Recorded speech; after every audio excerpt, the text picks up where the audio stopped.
to Unipar Podcast.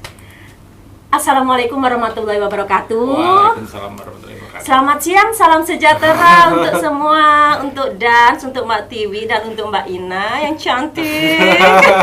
Kita bahas apa sekarang, Dans? Kita bahas tentang Pusat Studi Layanan Disabilitas. Pusat Studi Layanan Disabilitas. Oke. Kan Jember Unipar ini kan terkenal akan banyaknya mahasiswa disabilitas kan, maka dibentuk Pusat Studi Layanan Disabilitas. Tapi untuk lebih lanjutnya kita tanya ke dua petinggi dari PSLD ini. Perkenalan dulu dong. Oh iya betul. Banyak nih yang nggak kenal. Siapa tahu habis dari sini nanti fansnya tambah banyak. Oh, terkenal. Followernya tambah banyak. Gitu ya, berapa juta? Semakin gitu banyak ya. nanti yang daftar di sini gara-gara Pengen ketemu. Iya. Nanti dapat endorse. Silakan. Oh gitu. Oke. Mulai silakan. dari yang paling kecil dulu. Yang paling Dari yang petingginya dulu yang Oh paling gitu. tinggi. Artinya gitu. jadi lempar-lemparan. Oke. Perkenalkan, saya Bu Tiwi. Saya sebagai dosen pendidikan luar biasa, ya. Itu dan sebagai barusan masih hangat diangkat menjadi hangat kuku. Diangkat menjadi ketua PSLD. Oke. Silakan, Bu Ina. Kalau saya Ina dari dosen pendidikan luar biasa juga, jabatan kalau di PSLD itu sebagai divisi kerjasama. Oke. PSLD itu apa sih, Mak Tiwi? Aku panggilnya Mak aja ya, biar lebih gimana romantis akrab gitu. Atau mau dipanggil pakai panggilan lain? Kita Kita apa ya? panggil Cece aja ya, sama kayak aku. Oke. Oke. Jadi jelaskan nggak PSLD itu apa? Ya, kita bicara dari segi kepanjangannya dulu ya. Oke. PSLD itu kepanjangan dari Pusat Studi Layanan Disabilitas ya. Jadi ngapain aja atau apa sih PSLD itu? PSLD itu tujuannya untuk melayani mahasiswa bisa yang disabilitas untuk sekolah atau berkuliah di Unipar. Gitu. Jadi dengan harapan mahasiswa disabilitas ini dia mampu untuk menjalani perkuliahan yang ada di Unipar itu. Memangnya kalau nggak ada PSLD itu nggak bisa kuliah, mahasiswa yang disabilitas? Bukan tidak bisa kuliah, tapi mungkin mereka akan kesulitan. Oke. Kesulitan karena yang dari SLB terus dia masuk ke PLB, ke kampus yang istilahnya kalau di kampus kan kita bilang kan beraneka ragam mahasiswa, inklusi. Jadi ketika penyesuaian itu dibantu dan didampingi oleh PSLD ini. Berarti arahnya ke pendampingan gitu ya, pendampingan. Betul sekali. Program kerjanya apa aja nih yang ada di PSLD nih? Silakan Bu Ina. Kalau program kerja yang beberapa bulan ini sudah terlaksana, udah jalan itu kemarin itu ada pendampingan dari segi akademiknya, ada bimbingan belajar untuk anak-anak yang disabilitas. Khususnya kemarin itu yang sudah berjalan untuk tunanetra sama tunarungu. Jadi kami melaksanakan bimbingan belajar khusus mata kuliah yang mereka merasa kesulitan. Nah, kemudian selanjutnya ada lagi di pelatihan bahasa isyarat Indonesia atau BISINDO.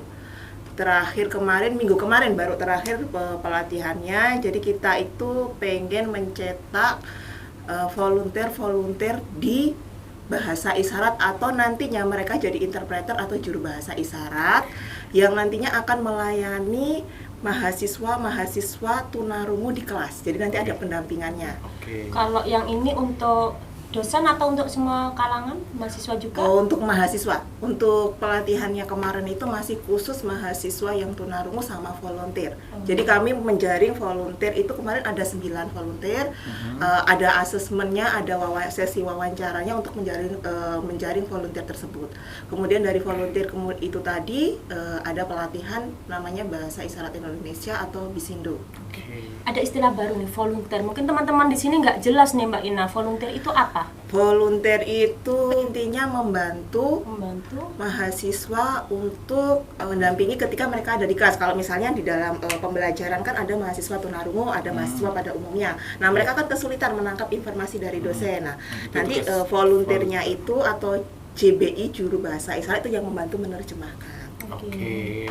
Nah, itu kan mahasiswa ya. Volunteer itu kan dari mahasiswa. Kira-kira apa yang didapat oleh mahasiswa ketika dia itu menjadi volunteer itu? bisa dijelaskan Manfaatnya bagi manfaatnya? mahasiswa.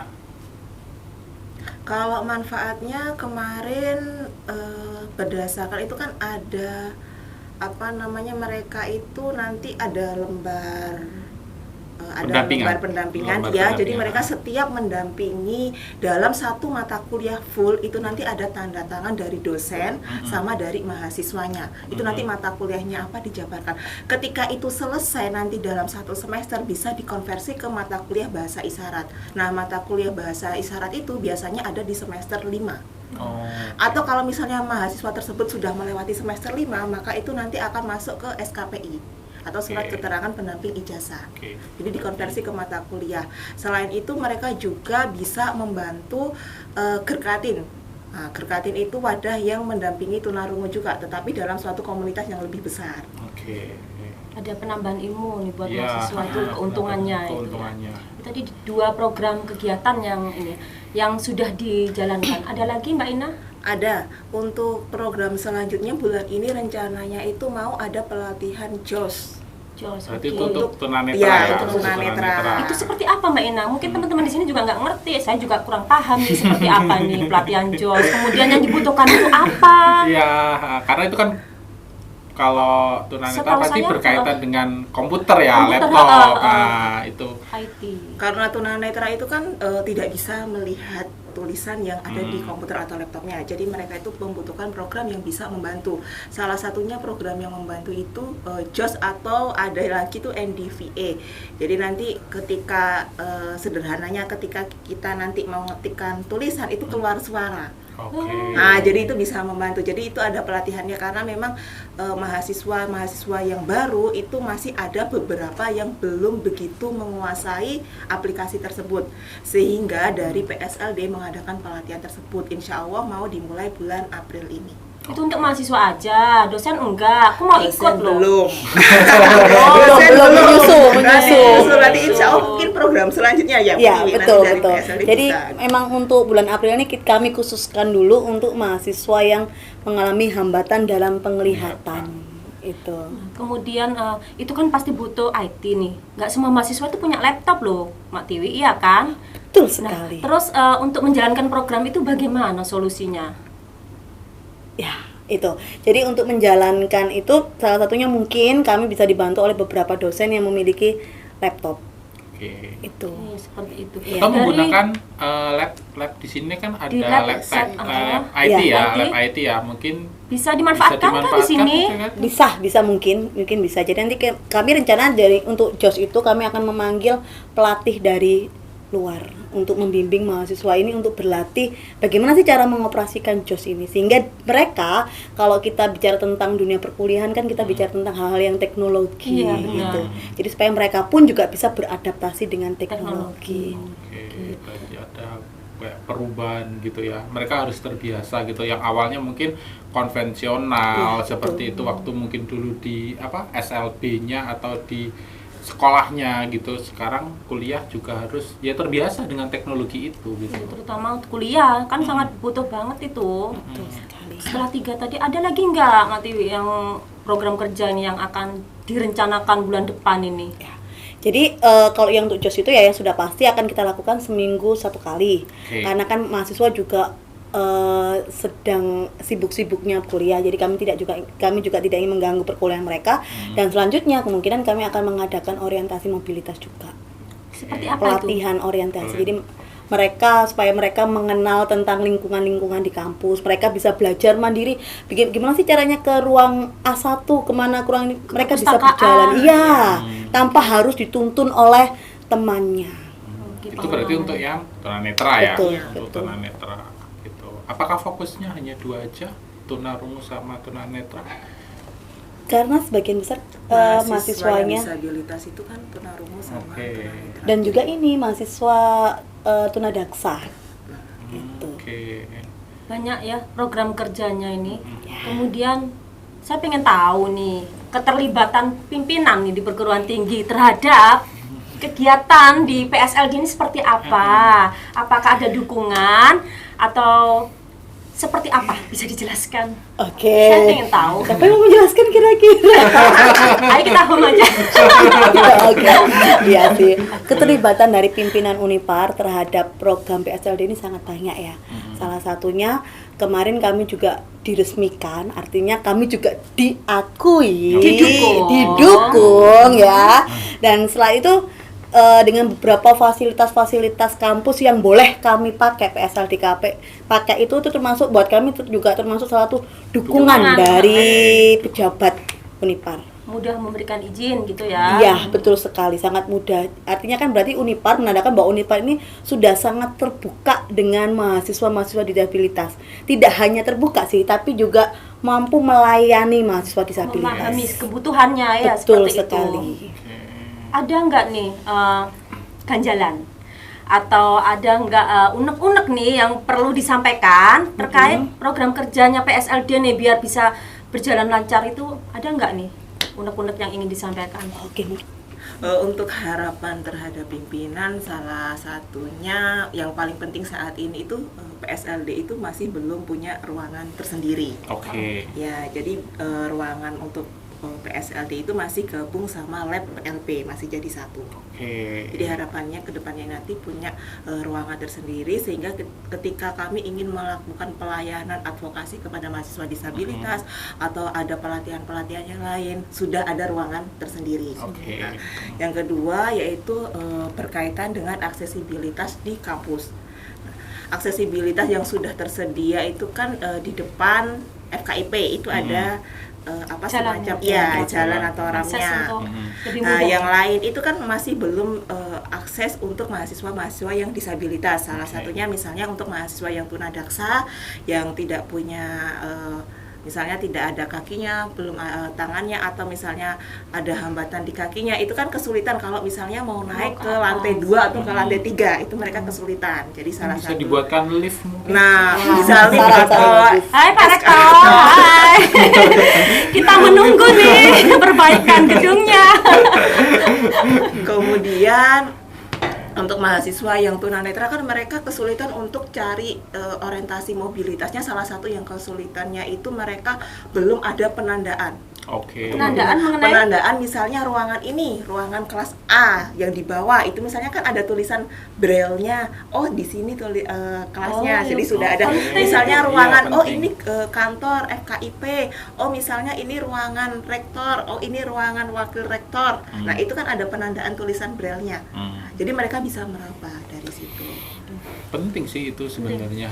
Jadi PSLD ini sebenarnya untuk saat ini mungkin dananya itu khusus untuk lebih dikhususkan untuk mahasiswa Iya, ya. pelayanan Tapi untuk kita menunggu mahasiswa untuk yang- dosen-dosen lain juga ya, mungkin yang nggak dari PLB, dari PAUD atau dari dosen-dosen lain yang ingin belajar, bisa nggak kedepannya ini kita ikut gabung? Oh, bisa sih, karena kan nanti kan yang mengajar mahasiswa PLB itu kan tidak hanya dosen-dosen yang dari PLB PLB ya, aja. kayak misalnya dari mata kuliah agama yang ngajar kan memang dosen-dosen yang dari agama ya. Untuk itu kan mereka kan juga akan berinteraksi dengan mahasiswa disabilitas, mahasiswa tuli. Jadi mungkin kami akan mengadakan pelatihan-pelatihan untuk para dosen bagaimana melakukan bahasa isyarat kepada mahasiswa-mahasiswa tuli ini. Next program itu berarti ya. Betul. Planning ya, direncanakan. Iya. Di woro-woro ya, Mak. Siap, Kak. Dari ingin aku pertanyaan lain dah. Di PSLD ini ada berapa divisi? Di dalam divisinya PSLD ini kami memiliki 4 divisi. Divisi yang pertama yaitu divisi tentang kajian dan publikasi. Divisi ini berfokus pada kajian disabilitas, inklusi penelitian dan publikasi karya-karya ilmiah. Sedangkan untuk layanan akademik ini berfokus pada pendampingan peserta atau pendampingan dari mahasiswa berkebutuhan khusus ini untuk kuliah di sini. Jadi salah satunya kayak kemarin kita bikin pelatihan Bisindo, kita bikin JOS, ini termasuk dalam divisi layanan akademik. Terus kami juga memiliki divisi kerjasama. Divisi ini berfokus pada kegiatan-kegiatan yang bertujuan untuk memperluas kerjasama antara PSLD, antara Unipar kepada organisasi-organisasi disabilitas. Kemarin kami sudah bekerja sama dengan Gerkatin. Gerkatin itu yang tadi Bu Ina sudah jelaskan. Itu yang organisasi untuk anak-anak gangguan dengar. Kami juga sudah bekerja sama dengan Pertuni. Pertuni ini organisasi untuk anak-anak yang untuk disabilitas yang memiliki hambatan pada penglihatan. Kami juga sudah bekerja sama dengan DMI gitu. Dan akan ada kerjasama yang lain dengan organisasi-organisasi disabilitas yang lainnya juga. Dan yang terakhir, kami juga memiliki divisi layanan advokasi. Jadi ini berfokus pada pelayanan konseling dan pelatihan. Di dalamnya itu juga kami memiliki psikolog. Gitu. Jadi memang ada psikolog yang ditugaskan di divisi ini ya. Betul sekali. Dan tiap divisi itu apakah memiliki program kerjanya sendiri-sendiri? Sudah ada target ini kerja? Sudah ada kerja. Sudah berjalan berarti ya? Sudah. PSLD ini sudah berjalan dari bulan Desember. Iya. Sejak diresmikan oleh Pak Rektor, itu kami langsung, tahun kemarin sejak diresmikan oleh Pak Rektor langsung, itu kami sudah langsung bergerak. Tancap gas. Ya, betul sekali, karena mahasiswa ini kan juga harus didampingi dia, jadi tidak bisa dibiarkan begitu saja untuk mahasiswa disabilitas. Dari divisi yang disebutkan itu, yang paling sering mengalami hambatan atau kesulitan pada program kerjanya itu divisi yang mana? Kalau saya rasa nih ya, itu pastinya yang ada di divisi kerjasama, karena berhubungan juga dengan organisasi yang ada di luar juga, berhubungan dengan pihak luar. Kesulitan atau gimana? Kesulitannya apa? Ketika bekerja sama dengan pihak luar, apa ada yang menjadi penghalang? Kan mungkin karena ada beberapa yang belum mengenal dengan PSLD ini. Kalau beberapa organisasi disabilitas yang ada di Jember mungkin sebagian besar sudah mengenal. Cuma kan juga ada organisasi yang di luar Jember yang belum mengenal tentang PSLD ini. Jadi sehingga untuk kami memperkenalkan diri ini kami sedikit kesulitan juga.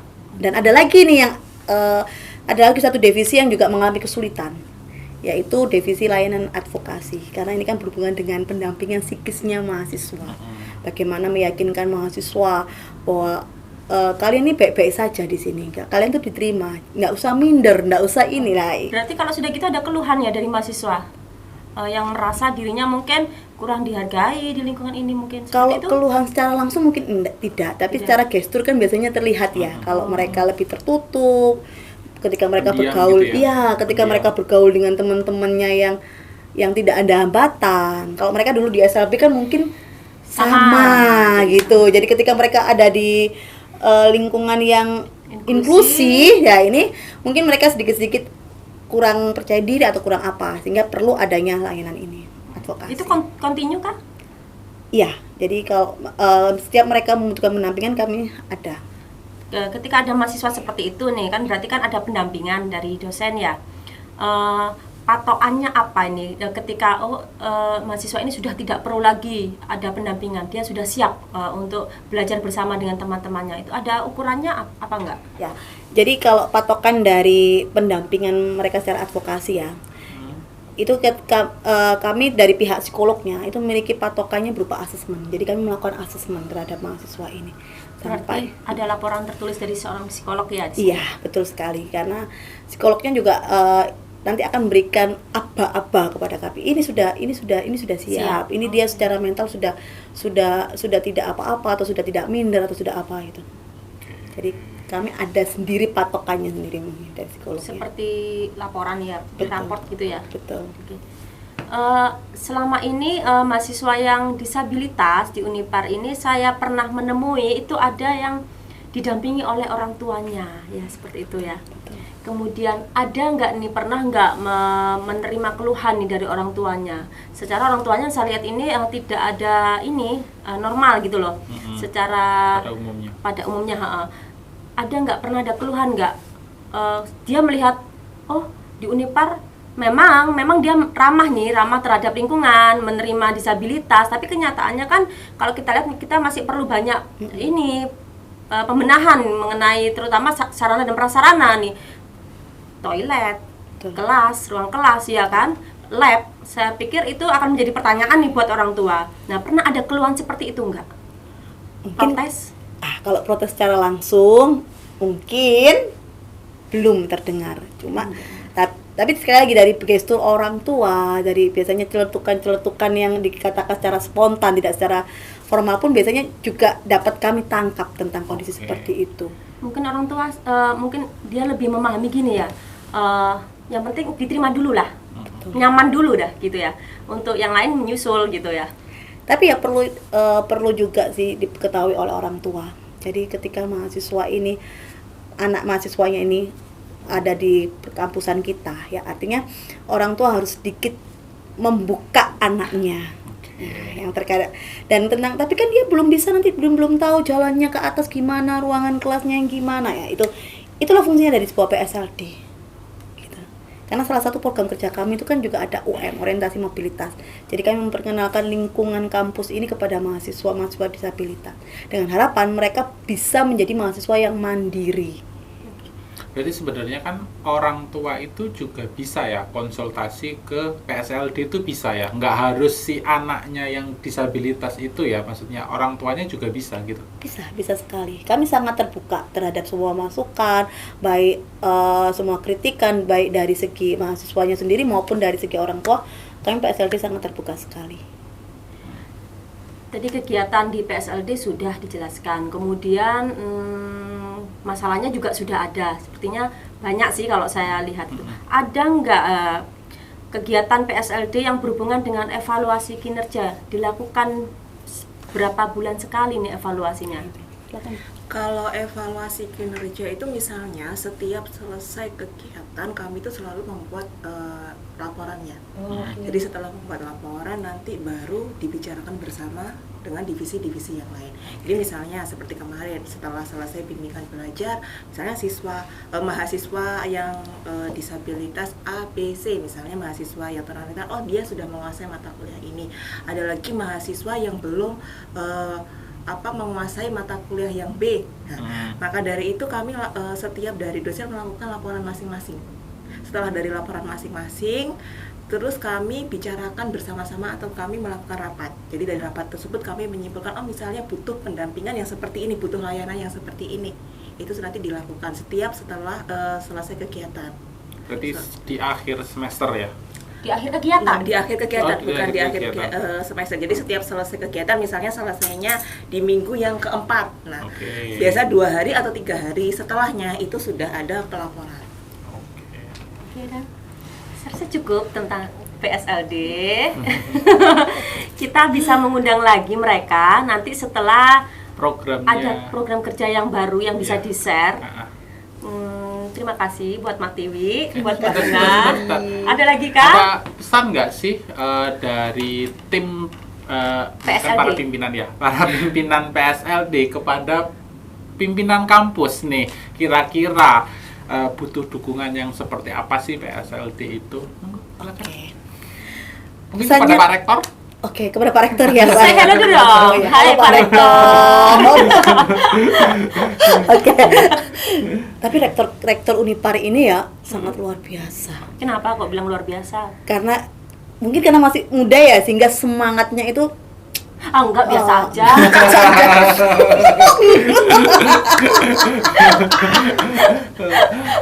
Oke.